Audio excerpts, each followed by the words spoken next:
He was an outgoing personality, and he fired up the troops on the defensive side of the ball. On the offense, it was just up to us, Greg Knapp, to put it together. When I got to Philadelphia, it was Andy Reid. Andy Reid was an offensive mind. He was, it was something about him that attracted me to him every day, even if it was just for me to go into his office and just talk football on the random. So, just his aura alone and, his offensive mind just made me gravitate to him more and more. And it's some truth to that, but, with this situation, you got two guys who, share offensive mind, great at what they do, and can't find a way to make it work, which is kind of awkward right now. So, listen, it should have been more. It was 27-24. If you wake up this morning and you're Brady, do you look at it and think we're in trouble? Or do you look at it and think, hey, listen, we just lost to the best team in the league 27-24, and we moved the ball on Kansas City the last half of the game. What's Brady thinking this morning? I mean, it was second half heroics, but when you wake up this morning, the only thing I would be thinking about if I'm Tom Brady is the two games that we have to play against Atlanta, a divisional opponent. They're playing some good football right now, and they're playing aggressive, and they're playing with a lot of confidence. And it's not going to be an easy task beating that team. So, they still have some games in front of them, and they have to go out and earn it. They're going to have to go out and win, and they got to have to find a way to put it all together in a short period of time. We were talking about Kansas City, Michael, that they remind me a little bit when Kevin Durant played with Steph and Clay. They scored so quickly and so easily that it's sometimes like you're just like, man, this is easy. And it's hard to play with urgency when stuff comes easy. And I watch Kansas City sometimes and I think, this is a little Warriors. Like there are times, I mean, do you see some of that? Yeah, absolutely. And the reason why those guys play so hard is because Andy Reid is on the sideline. If you don't get it right, if you don't do what he's asking you to do within the framework of his offense, then you won't be out there playing. And it's a lot of guys to get credit for this. I mean, obviously the entire offense started with Patrick, Eric Bieniemy, and it's a guy in that organization, quarterback coach Mike Kafka, who's a quarterback mind as well. We was together in Philadelphia, and another guy who's going to come up under that Andy Reid tree, just like Joy just mentioned, the tree is amazing. So, when you out there, you got to be on the same, everybody got to be on the same page. It can't be one person not knowing where he's going or not doing his job. It's very detailed in Kansas City. I'm telling you, I just know. So tonight, I think it's one of the more interesting Monday Night Football games. Seattle is at Philadelphia. And I said this, is that when I watch Seattle, they've got all the ingredients of a Super Bowl team. They can play pretty. They can play physical. They're good on the road. I got Pete Carroll, Russell Wilson. They got playmakers. What's interesting is early in the year, they had no pass rush. But then they get Carlos Dunlap and Jamal Adams, and they have a young kid named L.J. Collier. And I watched him against Arizona, and I thought, oh, okay, here we go. All right, here we go. So if you go back to do you think, is it possible to solve a major problem with a football team halfway through a season?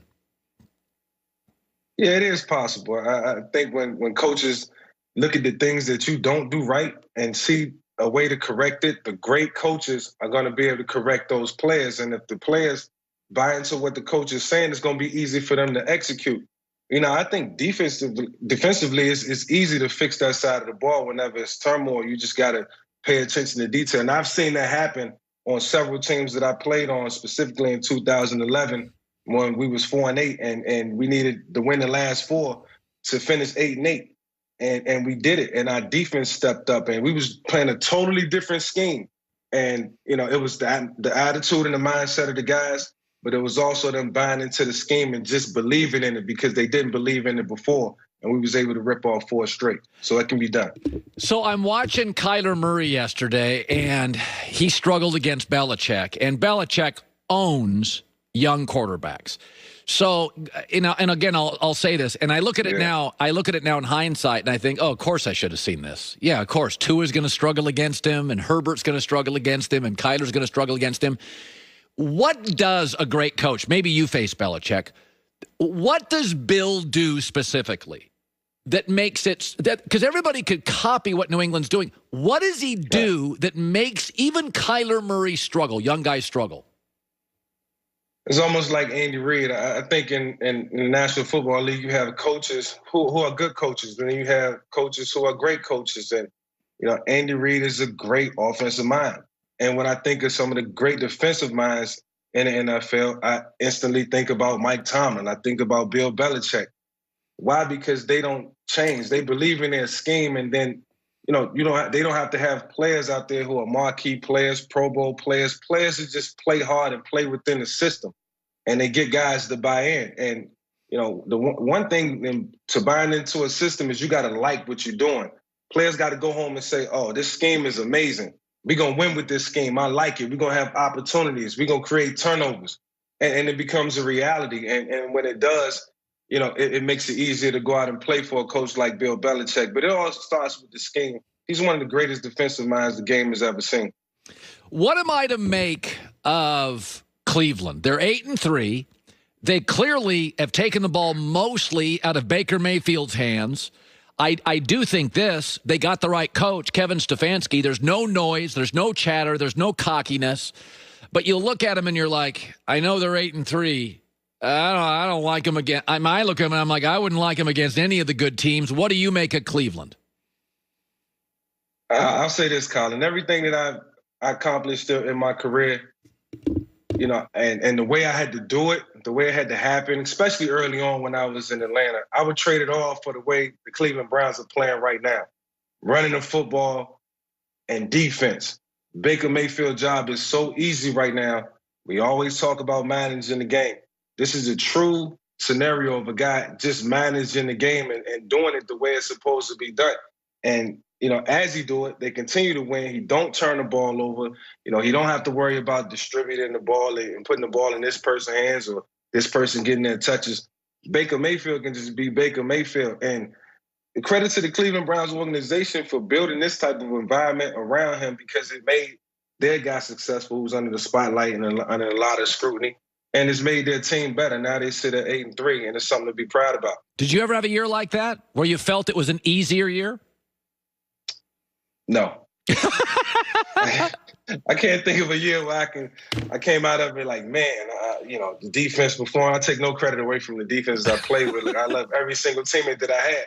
But it's never been a season where I was like, oh, the defense carried us that year. Not at all. At least you're honest. I appreciate that. I'm an honest man. All right. Great seeing you, buddy. Mike Vick. All right. Appreciate it. Brought to you by Mercedes-Benz, the best or nothing. Coming up next, Denver. People are complaining. They're saying, hey, they should have canceled the game. And the Ravens, they're playing tomorrow night. Should the NFL cancel the games, push them down the road? I've got my thoughts on that coming up. Plus, Colin right, Colin wrong, top of next hour. There's new news from our friends in Austin, Texas at Tecovas Boots. If you know Tecovas, they know how to make leather goods, wallets, bags, men and women. Right now they have three new stylish women's boots on the market. And now they're launching Tecovas Ranchwear. Collection of products ready to work and play as hard as you do. The boots are made with rubber soles, removable insoles. Straight Western jeans look great, straight leg. Every pair of boots fits with them. Super cool denim trucker jacket,